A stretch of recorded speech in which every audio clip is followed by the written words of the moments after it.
नमस्कार, किसान समाचार में आप सभी का स्वागत है। सबसे पहले मुख्य समाचार। प्रधानमंत्री नरेंद्र मोदी ने सोमवार को महाराष्ट्र सिंधुदुर्ग राजकोट जिले में छत्रपति शिवाजी की विशाल प्रतिमा का किया अनावरण। कहा, फिशरीज सेक्टर के लिए बनाए गए अलग मंत्रालय, 40,000 करोड़ का किया गया निवेश। मछुआरों को भी दिया गया है किसान क्रेडिट कार्ड।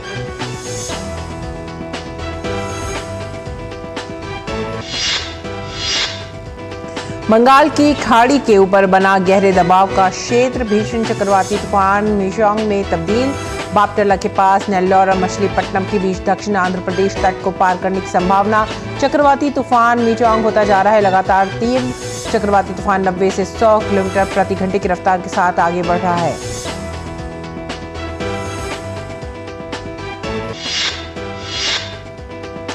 केंद्रीय मंत्री डॉक्टर जितेंद्र सिंह ने सोमवार को जैव प्रौद्योगिकी पर अंतर्राष्ट्रीय सम्मेलन ग्लोबल बायो इंडिया 2023 का किया उद्घाटन। कहा, बायो इकोनॉमी में पिछले 8 से 10 वर्षों में हुई है 13 गुना वृद्धि। 2014 से पहले थे केवल 50 बायोटेक स्टार्टअप, जिनकी संख्या बढ़कर हो गई है 6,000 से अधिक।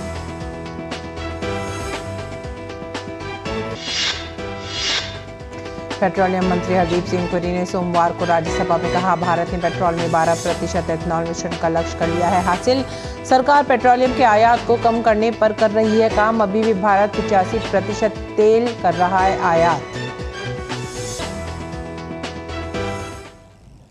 खबरें विस्तार से। प्रधानमंत्री नरेंद्र मोदी सोमवार को महाराष्ट्र सिंधुदुर्ग के राजकोट जिले में छत्रपति शिवाजी महाराज की प्रतिमा का अनावरण किया है। पीएम ने छत्रपति शिवाजी महाराज को श्रद्धा सुमन अर्पित करके उन्हें नमन किया। प्रधानमंत्री मोदी ने सिंधुदुर्ग में एक प्रदर्शनी का भी शुभारंभ किया। पीएम ने इस फोटो प्रदर्शनी का अवलोकन किया। प्रदर्शनी में छत्रपति शिवाजी महाराज से जुड़ी बहुत सी स्मृतियों को संजोया गया है। और इस अवसर पर पीएम मोदी ने कहा कि समुद्र किनारे या सीमाओं पर बसे गांव को अंतिम गांव मानते थे। ये मूल सुविधाओं का अभाव होता था। अब केंद्र सरकार की प्राथमिकता है। फिशरी सेक्टर के लिए अलग मंत्रालय बनाए गए हैं और 40,000 करोड़ का निवेश किया गया है। पहले की सरकारें हमारे सीमावर्ती और समुद्र किनारे बसे गांवों को, इलाकों को अंतिम गांव मानती थी। हमारे रक्षा मंत्री जी ने अभी उसका उल्लेख भी किया। इस सोच के कारण हमारे तटीय क्षेत्र भी विकास से वंचित रहे। यहां मूल सुविधाओं का अभाव रहा। आज समंदर किनारे बसे हर परिवार के जीवन को बेहतर बनाना केंद्र सरकार की प्राथमिकता है। यह हमारी सरकार है जिसने 2019 में पहली बार फिशरीज सेक्टर के लिए अलग मंत्रालय बनाया। हमने फिशरीज सेक्टर में लगभग 40,000 करोड़ का निवेश किया है। इस वजह से 2014 के बाद से भारत में मछली उत्पादन 80% से ज्यादा बढ़ा है। भारत से मछली का एक्सपोर्ट भी 110% से ज्यादा बढ़ा है। और प्रधानमंत्री ने कहा कि मछुआरों को भी किसान क्रेडिट कार्ड का लाभ दिया गया है। हमारी सरकार ने मछुआरों के लिए बीमा कवर 2 लाख से बढ़ाकर 5 लाख किया है। देश में पहली बार मछुआरों को किसान क्रेडिट कार्ड का भी लाभ मिला है। सरकार फिशरीज सेक्टर में वैल्यू चेन डेवलपमेंट पर भी काफी जोर दे रही है। आज सागरमाला योजना से पूरे समुद्र किनारे में आधुनिक कनेक्टिविटी पर बल दिया जा रहा है। इस पर लाखों करोड़ रुपए खर्च किए जा रहे हैं ताकि समुद्री किनारों में नए उद्योग लगे, नए बिजनेस आए। मछली हो, दूसरा सी फूड हो, इसकी पूरी दुनिया में बहुत अधिक डिमांड है। इसलिए हम सी फूड प्रोसेसिंग से जुड़ी इंडस्ट्री पर बल दे रहे हैं ताकि मछुआरों की आय बढ़ाई जाए। मछुआरे गहरे समंदर में मछली पकड़ सके, इसके लिए वो नावों के आधुनिकीकरण के लिए भी उनको मदद दी जा रही है। पीएम मोदी ने कहा कि कोंकण का क्षेत्र अद्भुत संभावना का क्षेत्र है। यहाँ के काजू किसानों के लिए विशेष योजना है। यहाँ के काजू किसानों के लिए भी विशेष योजनाएं बनाई जा रही है। समुद्री तट पर बसे रिहायशों के क्षेत्रों को बचाना हमारी प्राथमिकता है। इसके लिए मैंग्रोव का दायरा बढ़ाने पर बल दिया जा रहा है। केंद्र सरकार ने इसके लिए विशेष मिस्ट्री योजना बनाई है। इसमें मालवन, अचरा, रत्नागिरी, देवगढ़, विजयदुर्ग सहित महाराष्ट्र की अनेक साइट्स को मैंग्रोव मैनेजमेंट के लिए चुना गया है। साथियों, विरासत भी और विकास भी, यही विकसित भारत का हमारा रास्ता है। इसलिए आज यहां इस क्षेत्र में भी अपनी गौरवशाली विरासत के संरक्षण का प्रयास हो रहा है। छत्रपति वीर शिवाजी महाराज के कालखंड में जो दुर्ग, जो किले बने हैं, उनको संरक्षित रखने के लिए केंद्र और राज्य सरकार संकल्पित है। कोंकण सहित पूरे महाराष्ट्र में इन धरोहरों के संरक्षण पर सैकड़ों करोड़ रुपए खर्च किए जा रहे हैं। हमारा प्रयास है कि पूरे देश से लोग अपनी इस गौरवशाली विरासत को देखने आए। इससे इस क्षेत्र में टूरिज्म भी बढ़ेगा, रोजगार, स्वरोजगार के नए अवसर भी बनेंगे। भारत मंडपम में अंतर्राष्ट्रीय सम्मेलन ग्लोबल बायो इंडिया 2023 का आयोजन किया गया है। इस सम्मेलन का केंद्रीय मंत्री डॉक्टर जितेंद्र सिंह ने सोमवार को उद्घाटन किया। पेश है हमारे संवाददाता गिरीश निशाना की ये रिपोर्ट। भारत मंडपम में केंद्रीय विज्ञान और प्रौद्योगिकी राज्य मंत्री, पीएमओ, कार्मिक, लोक शिकायत, पेंशन, परमाणु ऊर्जा और अंतरिक्ष राज्य मंत्री डॉक्टर जितेंद्र सिंह ने जैव प्रौद्योगिकी पर एक विशाल अंतर्राष्ट्रीय सम्मेलन ग्लोबल बायो इंडिया 2023 का उद्घाटन किया। इस मौके पर केंद्रीय मंत्री डॉक्टर जितेंद्र सिंह ने कहा कि प्रधानमंत्री नरेंद्र मोदी के नेतृत्व में पिछले 9 वर्षों में भारत की जैव अर्थव्यवस्था में वृद्धि देखी गई है। वर्ष 2014 से पहले जहां केवल 50 बायोटेक स्टार्टअप हुआ करते थे, आज उनकी संख्या बढ़कर 6000 को पार कर गई है। डॉक्टर जितेंद्र सिंह ने कहा कि प्रधानमंत्री नरेंद्र मोदी के नेतृत्व में हमारी बायो इकोनॉमी ने पिछले 8 से 10 वर्षों में 13 गुना वृद्धि की है। भारत को अब दुनिया की पहली कुछेक बायो इकोनॉमी में गिना जा रहा है। प्रधानमंत्री श्री नरेंद्र मोदी जी ने जब से बहुत सारे इस तरह से रिफॉर्म्स लाए हैं, जिससे लिबरलाइज हुआ है हमारा साइंस सेक्टर, चाहे वो अंतरिक्ष का विभाग था, चाहे दूसरे विभाग थे, उसके चलते ये परिणाम है कि जहां 2014 से पहले मात्र 50 बायोटेक स्टार्टअप हुआ करते थे देश में, आज उसकी संख्या बढ़कर के 6000 तक हो गई है। और हम दुनिया की पहली कुछ एक बायो इकोनॉमीज़ में उनको गिना जा रहा है। पिछले 8-10 वर्ष में लगभग 13 गुना वृद्धि, 13 गुना इजाफा हुआ है भारत की बायो इकोनॉमी में। लगभग $10 बिलियन से बढ़कर के $130 बिलियन और बड़ी तीव्र गति से आगे बढ़ रहा है। आज दुनिया भारत को एक emerging global hub of biotechnology देख रही है। इस अंतर्राष्ट्रीय सम्मेलन ग्लोबल बायो इंडिया 2023 की theme bio innovation and bio manufacturing रखी गई है। 6 दिसंबर तक चलने वाले इस सम्मेलन में भारत मंडपम के साथ ही हॉल नंबर 14 में एक प्रदर्शनी का भी आयोजन किया गया। इस प्रदर्शनी में जैव प्रौद्योगिकी संबंधित बहुत से उत्पाद और स्टार्टअप भी देखे जा सकते हैं। गौरतलब है कि भारत को अब दुनिया के शीर्ष जैव प्रौद्योगिकी स्थलों में शुमार किया जा रहा है। गिरीश निशाना, डीडी न्यूज, दिल्ली। केंद्रीय मंत्री गजेंद्र सिंह शेखावत ने सोमवार को राज्यसभा में बताया कि जल जीवन मिशन हर घर जल के अंतर्गत लगभग 13 करोड़ 69 लाख परिवारों तक नल से जल की आपूर्ति की जा चुकी है। इनमें कुल 71% ग्रामीण परिवार शामिल हैं। इस वर्ष सितंबर तक गोवा, गुजरात, हिमाचल प्रदेश, तेलंगाना, पुडुचेरी और अंडमान निकोबार द्वीप समूह सहित 9 राज्यों और केंद्र शासित प्रदेशों ने सभी ग्रामीण परिवारों को जल के कनेक्शन उपलब्ध करवाने की पुष्टि की है।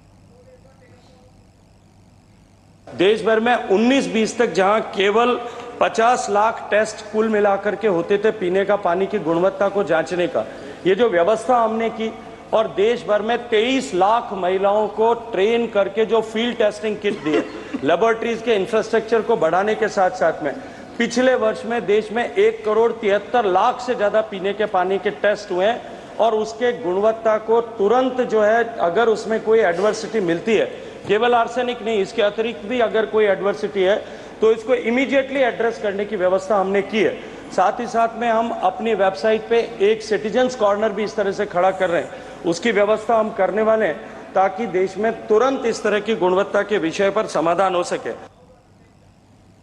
भारत ने अक्टूबर 2023 में एथेनॉल आपूर्ति वर्ष के दौरान पेट्रोल में 12% एथेनॉल मिश्रण का लक्ष्य प्राप्त कर लिया है। सोमवार को राज्यसभा में प्रश्नकाल के दौरान पूरक प्रश्नों का उत्तर देते हुए पेट्रोलियम मंत्री हरदीप सिंह पुरी ने कहा कि मिश्रण का 10% लक्ष्य नवंबर 2022 से 5 महीने पहले ही प्राप्त कर लिया गया था। उन्होंने ये भी कहा कि देश में कुल तेल और प्राकृतिक गैस का खनन क्षेत्र बढ़कर 5 लाख वर्ग किलोमीटर हो गया है। उन्होंने कहा कि सरकार पेट्रोलियम के आयात को कम करने पर कार्य कर रही है। अभी भी भारत 85% तेल और 50.5% प्राकृतिक गैस आयात कर रहा है। और संसद के शीतकालीन सत्र का मंगलवार को दूसरा दिन है। लोकसभा में प्रश्नकाल के दौरान प्रधानमंत्री ग्राम सड़क योजना के एक सवाल का जवाब देते हुए केंद्रीय सड़क राज्य मंत्री साध्वी निरंजन ज्योति ने कहा कि उत्तर प्रदेश पहला राज्य है जहां इस योजना के तहत पूरा काम किया गया है। दूसरे कुछ राज्यों ने भी अच्छा काम किया है। भीषण चक्रवाती तूफान मिचांग मंगलवार दोपहर बाद आंध्र प्रदेश में बापटला के करीब नेल्लौर और मछलीपट्टनम के बीच तट को पार कर सकता है। इस दौरान 90 से 100 किलोमीटर प्रति घंटे से लेकर 110 किलोमीटर प्रति घंटे की अधिकतम रफ्तार से तेज हवाएं चलेंगी।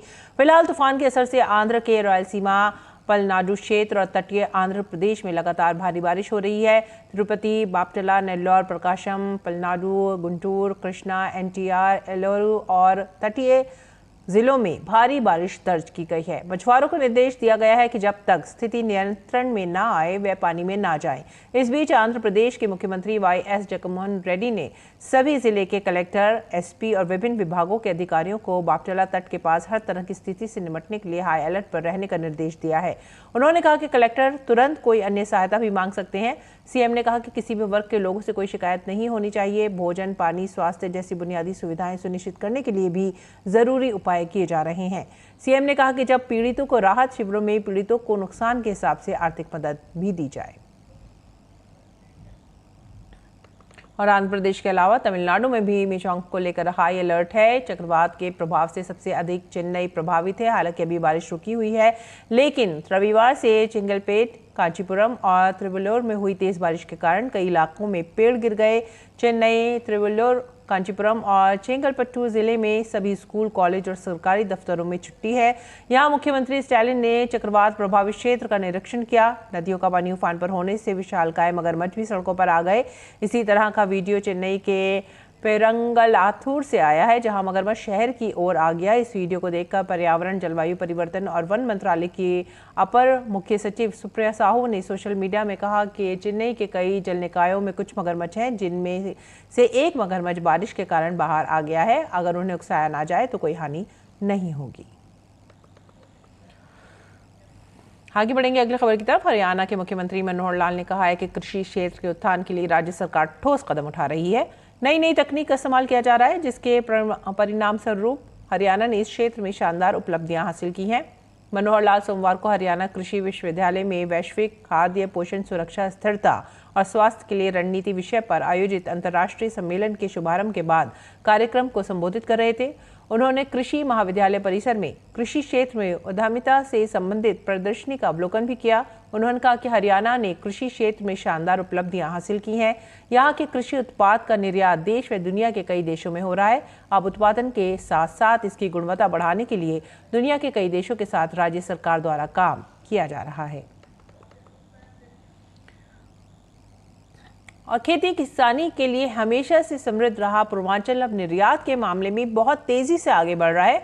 यही कारण है कि वाराणसी के लाल बहादुर शास्त्री अंतर्राष्ट्रीय LBSI हवाई अड्डे से मात्र 1 महीने में 100 मीट्रिक टन कृषि उत्पाद के निर्यात में सफलता मिली है। कृषि और प्रसंस्कृत खाद्य उत्पाद निर्यात विकास प्राधिकरण और नागरिक उड्डयन मंत्रालय ने संयुक्त रूप से इस उपलब्धि का जश्न मनाया और इस अवसर पर एक संगोष्ठी का आयोजन भी किया गया, जिसमें कृषि उत्पादों के निर्यात को और ज्यादा बढ़ावा देने पर विचार विमर्श किया गया। धार्मिक नगरी वाराणसी को अब कृषि उत्पादों के निर्यात में भी खास स्थान मिल रहा है। हालिया 1 महीने में यहां से 100 मीट्रिक टन कृषि उत्पाद के निर्यात में सफलता मिलने पर कृषि और प्रसंस्कृत खाद्य उत्पाद निर्यात विकास प्राधिकरण एपीडा और नागरिक उड्डयन मंत्रालय ने संयुक्त रूप से जश्न मनाया और अब कृषि उत्पादों के निर्यात को अधिक बढ़ावा देने पर विचार विमर्श के लिए ही इस संगोष्ठी का आयोजन किया गया। संगोष्ठी में एपीडा और उड्डयन मंत्रालय के अधिकारियों के साथ किसानों के एफपीओ से जुड़े लोगों ने भी भाग लिया। नवंबर का महीना वाराणसी के लिए बहुत ही इम्पोर्टेंट था, क्योंकि हम लोग यहाँ पे, जैसा कि आपने देखा होगा वर्कशॉप के दौरान, कि 1 मीट्रिक टन भी नहीं एक्सपोर्ट कर पाते थे पहले, और नवंबर के महीने में 100 मीट्रिक टन का एक टारगेट हम लोगों ने अचीव किया। इनफैक्ट उसको एक्सीड करके 122 मीट्रिक टन एक्सपोर्ट कर दिया। तो यही चीज़ इस मीटिंग में भी जिन लोगों से मैं बात कर रहा था, इसमें सिर्फ फार्मर्स नहीं थे, इसमें सारे स्टेक होल्डर्स थे। सारे स्टेक होल्डर्स से एक ही चीज़ जो उभर के आई बार बार, वो ये थी कि यहाँ का पोटेंशियल बहुत है और उस पोटेंशियल को रीप करने का ही हमारा इरादा था। मंत्रालय की ओर से जो हम लोग यहाँ पे आए थे, एपीडा के सौजन्य से जो मीटिंग ऑर्गेनाइज करी गई, उसमें हम लोगों ने यही देखा कि जो पोटेंशियल है उसको रीप करने के लिए क्या करना है। आज की संगोष्ठी से एक तो हम अपना रोड मैप ये बनाना चाहेंगे कि भविष्य में इस एरिया में कितना क्या डेवलपमेंट करना चाहिए। अभी हम जो है 500 टन के आंकड़े को इस वर्ष में लगभग छू गए हैं, और जो पिछले महीने का जो आंकड़ा शेयर किया है वो 122 टन से ज़्यादा का हो गया है। अगर हम इसी टाइप से ग्रोथ करते रहे तो रीजन में जो हमारे कृषि उत्पादक हैं और कृषि उत्पादक संघ भी जो सीधा काम कर रहे हैं, वो उनको सबको लाभ होगा। सबसे ज़्यादा प्रयास यही रहा है कि इस क्षेत्र से कृषि का निर्यात कैसे ज़्यादा से ज़्यादा हो, जिसका सीधे लाभ यहाँ के एफपीओ जो निर्यातक बन चुके हैं और यहाँ के किसानों को उसका मिले। इस गोष्ठी में जो सबसे अच्छी बात निकल के आई, हमारे जो उड्डयन मंत्रालय से अधिकारी जो आए हुए हैं, कि जो चैलेंजेज हैं, कुछ हमारे चैलेंजेज हैं अभी भी एयरपोर्ट पे, जिसमें कि हमारे पास जो स्पेस की कमी है कार्गो में, सिंगल इंटरनेशनल एयरलाइंस है, उस पर बात करना, और तहत दूसरे जो अभी हमारे कुछ छोटे मोटे जो चैलेंजेज है उस पर विचार हुए, उसमें सभी लोगों ने अपने सुझाव दिए हैं, मत दिए हैं, और निश्चित तौर से सरकार उस बैठक के बाद उस पर एक एक्शन प्लान बनाएगी। काशी में आयोजित इस संगोष्ठी में भाग लेकर किसान जहां काफी खुश नजर आए, वहीं उन्होंने कृषि उड़ान जैसी योजना से बहुत उम्मीद जताई। उम्मीदें तो बहुत हुई हैं, क्योंकि जो माल हमारा पर केजी के हिसाब से हम बताएं कि वो दिल्ली में, मुंबई में 100 रुपया है और बनारस में 60 रुपया है, ये सुविधाएं इसी योजना के कारण मिली। और यदि 20 में और बढ़ जाए तो हम न केवल खाड़ी देशों में बल्कि यूरोपीय देशों में, अमेरिकन देशों में भी अच्छे से भेज सकते हैं इस फ़ायदा के साथ। इस मीटिंग में हम लोगों ने ये भी कहा कि सर एक जीआई प्रोडक्ट है तो इसकी एक अपनी गुणवत्ता अपने आप में एक बहुत ही बड़ी है, तो इस तरह हम अपने इंडिया से बाहर किसी भी देश में हम कितने क्वांटिटी में भेज सकते हैं ताकि उससे हमारे किसानों को लाभ मिले और उसकी उत्पादकता बढ़े। और जब उत्पादकता बढ़ेगी और एक्सपोर्ट होगा तो निश्चित तौर पे वो सबसे बड़ा बेनिफिट हमारे किसानों को होगा। हम लोगों ने जो उड़ान स्कीम भारत सरकार की है उसके बारे में जानकारी ली और उसको समझा कि कैसे हम एफपीओज़ को उसमें बेनिफिट मिल सकता है, या हमारे सुझाव मांगे गए कि हम उसमें कैसे किसानों का बेनिफिट करा पाएंगे। वाणिज्य मंत्रालय का उपकरण एपीडा कृषि उत्पाद को विदेशों में भेजने में किसानों की मदद करता है।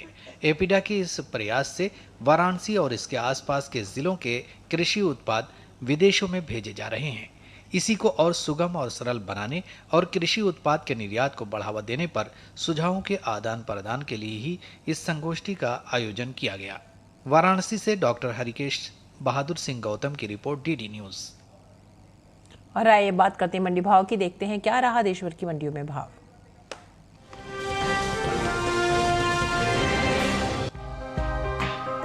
सप्ताह के पहले दिन सोमवार को गेहूं की उपज में अहम स्थान रखने वाले राज्यों की मंडियों में गेहूं के भाव में नरमी के साथ कारोबार हुआ। वहीं बात आवक की करें तो इन दिनों ज्यादातर मंडियों में गेहूं की आवक सामान्य बनी हुई है। एग मार्केट के मुताबिक देश के अलग अलग मंडियों में गेहूं के भाव इस तरह रहे। गुजरात की धोराजी मंडी में 2 दिसंबर को गेहूं का भाव था 2,675 रुपए। 4 दिसंबर को इसके भाव में 115 रुपए की गिरावट आई और भाव 2,560 रुपए पर आ गया। वहीं राज्य के ही दहेगाम मंडी में इस दौरान गेहूं के सौदों में नरमी के साथ कारोबार हुआ। यहां 2 दिसंबर को गेहूं का भाव था 2,577 रुपए। 4 दिसंबर को इसके सौदे 17 रुपए लुढ़क कर 2,560 रुपए पर हुए। मध्य प्रदेश के खातेगांव मंडी में 2 दिसंबर को गेहूं का भाव था 2,550 रुपए। 4 दिसंबर को इसके सौदों में 10 रुपए की नरमी आई और भाव 2,540 रुपए पर आ गया। गेहूं के भाव में नरमी का सिलसिला राजस्थान की कोटा मंडी में भी देखने को मिला।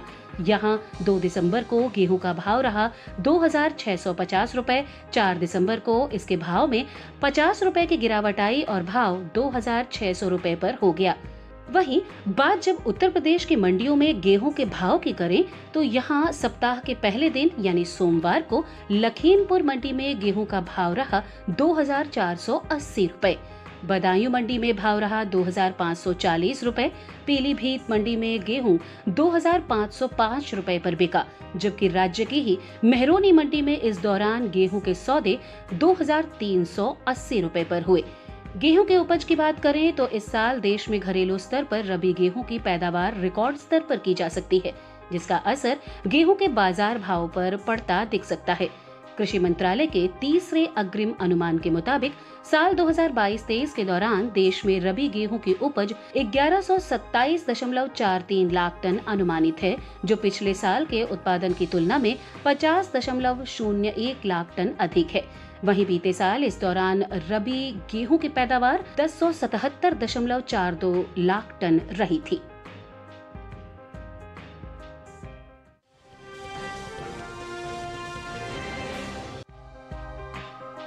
सोमवार को ज्यादातर कृषि उपज मंडियों में सरसों के सौदों में मिला जुला रुख देखने को मिला। जयपुर और पालमपुर मंडी में सरसों के सौदों में तेजी के साथ कारोबार हुआ। वहीं लखीमपुर और आसनसोल मंडी में भाव नरम रहे, जबकि कोटा मंडी में इसके सौदे बिना किसी फेरबदल के साथ हुए। आवक की बात करें तो इन दिनों सरसों की आवक ज्यादातर कृषि उपज मंडियों में सामान्य बनी हुई है। एग मार्क नेट के मुताबिक राजस्थान के जयपुर मंडी में 2 दिसंबर को सरसों का भाव था 4,935 रुपए। 4 दिसंबर को इसके भाव में 43 रुपए की तेजी आई और भाव हो गया 4,978 रुपए। राज्य की कोटा मंडी में बीते 2 दिनों के दौरान सरसों के भाव स्थिर रहे।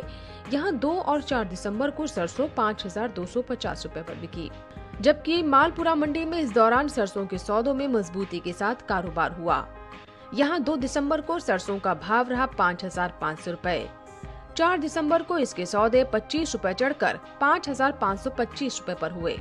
उत्तर प्रदेश की लखीमपुर मंडी में 2 दिसंबर को सरसों का भाव रहा 5,460 रुपए। 4 दिसंबर को इसके सौदों में 10 रुपए की नरमी आई और भाव 5,450 रुपए पर आ गया। वहीं पश्चिम बंगाल की आसनसोल मंडी में सरसों के भाव में सुस्ती देखने को मिली। यहां 2 दिसंबर को सरसों का भाव था 6,450 रुपए। 4 दिसंबर को इसके भाव में 50 रुपए की गिरावट आई और भाव 6,400 रुपए पर आ गया। सरसों की उपज पर नजर डालें तो इस साल तिलहनी फसलों में शामिल सरसों की रिकॉर्ड पैदावार अनुमानित है। कृषि मंत्रालय के तीसरे अग्रिम अनुमान के मुताबिक देश में घरेलू स्तर पर साल 2022-23 के दौरान 124.94 लाख टन सरसों पैदा होने का अनुमान है, जबकि पिछले साल की समान अवधि के दौरान सरसों की उपज 119.63 लाख टन रही थी।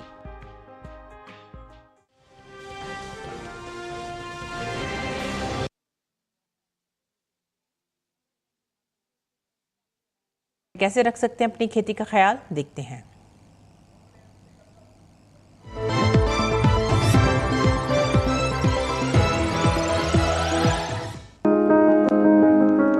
मौसम को ध्यान में रखते हुए पंजाब के पश्चिमी मैदानी क्षेत्र में गेहूं की बुवाई पूरी कर लें। साथ ही यहां के किसान टमाटर की रोपाई कर लें।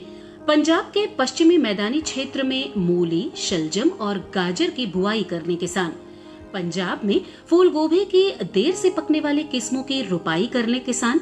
साथ ही पंजाब में अभी पालक, धनिया और मेथी की बुआई की जा सकती है। यहाँ के किसान मटर की बुआई कर लें। साथ ही अच्छी उपज हासिल करने के लिए पंजाब नवासी और मीठी फली किस्मों की चुनाव कर सकते हैं। हरियाणा की बात करें तो पूर्वी क्षेत्र में जौ की बुआई करते रहें। साथ ही हरियाणा के पूर्वी इलाके में गेहूं की पछेती किस्मों की बुआई पूरी कर लें। हरियाणा में खीरे, टमाटर और मिर्च की तुड़ाई की जा सकती है। यहाँ के किसान कुछ समय के अंतराल पर बैंगन और भिंडी की तुड़ाई भी करते रहें। प्राप्त उपज को सुरक्षित स्थान पर भंडारित करें।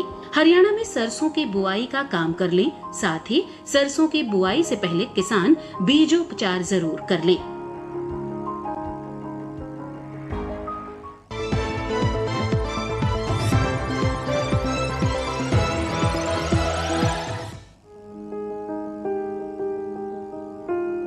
आलू बोते समय किसानों को कुछ महत्वपूर्ण बातों का जानना जरूरी है। खासकर बीज खरीदते समय सावधानी बरतें। बीज हमेशा विश्वसनीय जगह से ही खरीदें। बुआई से पहले बीज को 3% आर्गेनोम क्यूरल यौगिक 0.2% घोल में 30 मिनट तक उपचारित करें और बीज कंदों को छाया में सुखाकर ही बुआई करें। बोते समय कतार से कतार की दूरी 60 सेंटीमीटर और कंद से कंद की दूरी बीज के आकार के अनुसार रखें। मसलन 20 ग्राम भार वाले कंदों की दूरी 15 सेंटीमीटर, 40 ग्राम वाले की 20 सेंटीमीटर, 60 ग्राम वालों की 30 सेंटीमीटर जांच करा लें। आलू के लिए 1 हेक्टेयर में 180 किलो नाइट्रोजन, 60 किलो फास्फोरस और 100 किलो पोटाश चाहिए। जब पौधों की ऊंचाई 8 से 10 सेंटीमीटर हो जाए तो खरपतवार निकाल दें। आलू में झुलसा रोग का खतरा रहता है। ये बीमारी पत्ती, डंठल और कंद सब पर लगती है। इसमें पत्तियों पर हल्के पीले धब्बे दिखाई देते हैं। कृषि वैज्ञानिक की सलाह से इस बीमारी से बचने का उपाय करें।